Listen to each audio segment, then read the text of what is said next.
Jangan sepelekan ketulusan-ketulusan yang saudara buat untuk Tuhan dan untuk orang lain. Hari ini ku bersyukur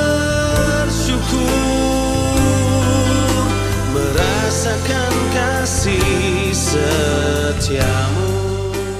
Shalom saudara, selamat pagi. Kita ketemu kembali pagi ini dalam Morning Devotion. Selamat pagi saudara-saudara, apa kabar? Saudara, kita akan baca firman Tuhan dari Rut pasal yang kedua ayat 4-16. Demikian firman Tuhan. Lalu datanglah Boas dari Bethlehem. Ia berkata kepada penyabit-penyabit itu, Tuhan kiranya menyertai kamu. Jawab mereka kepadanya, Tuhan kiranya memberkati Tuhan. Lalu kata Boas kepada bujangnya yang mengawasi penyabit-penyabit itu, dari manakah perempuan ini? Bujang yang mengawasi penyabit-penyabit itu menjawab, dia adalah seorang perempuan Moab. Dia pulang bersama-sama dengan Naomi dari daerah Moab. Tadi ia berkata, izinkanlah kiranya aku memungut dan mengumpulkan jelai dari antara berkas-berkas jelai ini di belakang penyabit-penyabit. Begitulah ia datang dan terus sibuk dari pagi sampai sekarang dan seketika pun ia tidak berhenti. Sesudah itu berkatalah Boas kepada Rut, dengarlah dahulu anakku. Tidak usah engkau pergi memungut jelai ke ladang lain dan tidak usah juga engkau pergi dari sini. Tetapi tetaplah dekat pengerja-pengerjaku perempuan. Lihat saja ke ladang yang sedang disabit orang itu. Ikutilah perempuan-perempuan itu dari belakang. Sebab aku telah memesankan kepada pengerja-pengerja lelaki, jangan mengganggu engkau. Jika engkau haus, pergilah ke tempayan-tempayan dan minumlah air yang dicedok oleh pengerja-pengerja itu. Lalu sujudlah Rut menyembah dengan mukanya sampai ke tanah dan berkata kepadanya, mengapakah aku mendapat belas kasihan daripadamu sehingga Tuhan memperhatikan aku, padahal aku ini seorang asing? Boas menjawab, telah dikabarkan orang kepadaku dengan lengkap segala sesuatu yang kau lakukan kepada mertuamu sesudah suamimu mati, dan bagaimana engkau meninggalkan ibu, bapamu, dan tanah kelahiranmu, serta pergi kepada suatu bangsa yang dahulu tidak engkau kenal. Tuhan kiranya membalas perbuatanmu itu, dan kepadamu kiranya dikaruniakan upahmu sepenuhnya oleh Tuhan Allah Israel, yang di bawah sayapnya engkau datang berlindung. Kemudian berkatalah Rut, memang aku mendapat belas kasihan daripadamu ya Tuanku, sebab Tuhan telah menghiburkan aku dan telah menenangkan hati hambamu ini, walaupun aku tidak sama seperti salah seorang hamba-hambamu perempuan. Ketika sudah waktu makan, berkatalah Boas kepadanya, datanglah kemari, makanlah roti ini, dan celupkanlah suapmu itu ke dalam cuka ini. Lalu duduklah ia di sisi penyabit-penyabit itu, dan Boas menunjukkan berti-berti gandum kepadanya. Makanlah Rut sampai kenyang, bahkan ada sisanya. Setelah ia bangun untuk memungut pula, maka Boas memerintahkan kepada pengerja-pengerjanya, dari antara berkas-berkas itu pun ia boleh memungut. Janganlah ia diganggu. Bahkan haruslah kamu dengan sengaja menarik sedikit-sedikit dari onggokan jelai itu untuk dia dan meninggalkannya supaya dipungutnya. Janganlah berlaku kasar terhadap dia. Saudaraku, dalam benak orang Israel, rata-rata Rut adalah seorang janda kafir dari Moab. Itu berarti dia tidak berarti sama sekali. Orang seperti Rut patut untuk dibenci dan ditolak. Dia hanya seorang pendosa kafir yang mencari sedikit kemurahan. Ini anggapan mereka, saudara. Rut pergi ke ladang untuk mencari makanan.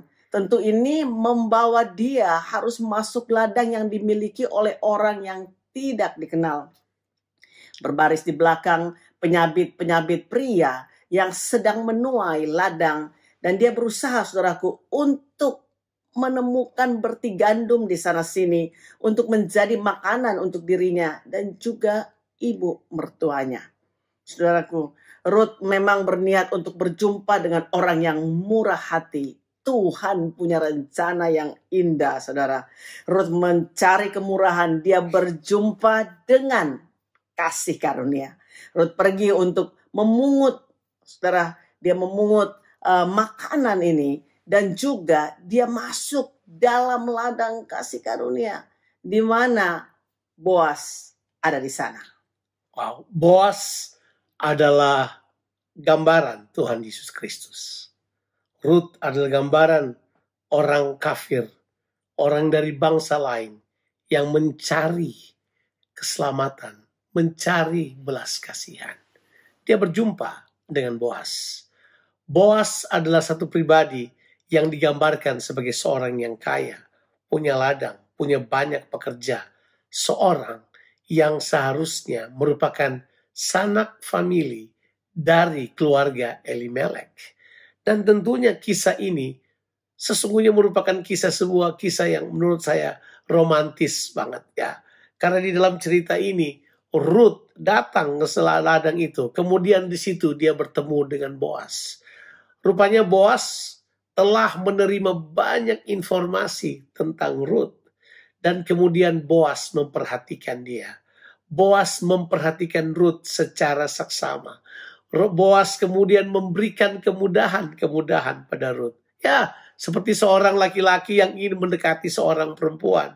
Diberikan kemudahan. Walaupun dia tetap memungut jelai. Tapi coba saudara lihat. Diajak makan bersama. Kemudian Boas memerintahkan supaya pekerja-pekerjanya memberi fasilitas sedikit buat Ruth. Pura-pura tinggalkan ajalah gandum jelai yang sudah dipotong itu supaya dia bisa memungutnya. Sebuah tindakan kemurahan hati. Saudara, pernahkah saudara berpikir bahwa ini adalah suatu surprise yang luar biasa buat Ruth? Dia tidak pernah menyangka hal ini dapat terjadi pada dirinya. Dia hanya berpikir dia orang miskin. Dia harus memberi makan mertuanya. Dia ingin melayani mertuanya. Dia datang pada sebuah tempat. Saudara, jangan sepelekan ketulusan-ketulusan yang saudara buat untuk Tuhan dan untuk orang lain. Ya. Jangan sepelekan hati yang rindu melayani karena kasih dan ingin mengorbankan sesuatu yang kita miliki untuk kepentingan orang lain. Jangan sepelekan itu. Hal-hal tersebut bisa membuka jalan buat saudara. Dan untuk Ruth, dia masuk kepada sebuah tempat yang dia tidak pernah pikirkan. Sebuah destiny. Karena situ Tuhan sudah menyiapkan anugerah yang berkelimpahan buat Ruth. Saudara, perhatian Boas pada Ruth, saudara, sangat luar biasa. Dengan mendapatkan informasi yang dimiliki oleh Boas mengenai Ruth, menunjukkan ketertarikan Boas kepada Ruth. Bukan sekedar perhatian karena ketertarikan pria kepada wanita, tapi sebuah bentuk tanggung jawab seorang penebus untuk janda dari Kilion, anak Elimelek, saudara Boas sendiri. Inilah romantika kasih karunia ditebus karena kasih yang bertanggung jawab. Saudara, bukankah itu cerita tentang kita? Kita adalah manusia yang jauh dari Tuhan. Kita adalah manusia yang merindukan kasih. Karena kita penuh dengan kebencian, penuh dengan kemarahan, penuh dosa, penuh dendam. Kita perlu kasih Tuhan. Waktu kita berjalan dalam ladang dunia ini, di situ Yesus menjumpai kita. Dia menjumpai dengan kasih-Nya yang penuh dan tanggung jawab. Dia menyelamatkan kita. Dia seperti Boas adalah penebus. Dia adalah orang yang layak menebus Naomi. Dan kemudian juga Ruth. Tapi dalam konteks ini, Yesus datang untuk menebus saudara dan saya. Dia menebus kita dari dosa. Dia mau mengangkat kita dari kemiskinan dan ketidakberartian kehidupan kita. Dia menjadikan kita berarti. Penebusan yang indah. Amin, saudara. Saudara, kasih karunia yang menyelamatkan dunia sudah nyata melalui Tuhan kita, Yesus Kristus. Seperti Ruth terima kasih karunia. Kasih karunia itu juga tersedia buat saudara dan saya. Mari saudaraku, hiduplah dan tinggallah di dalamnya. Tuhan Yesus memberkati saudara sekalian. Amin.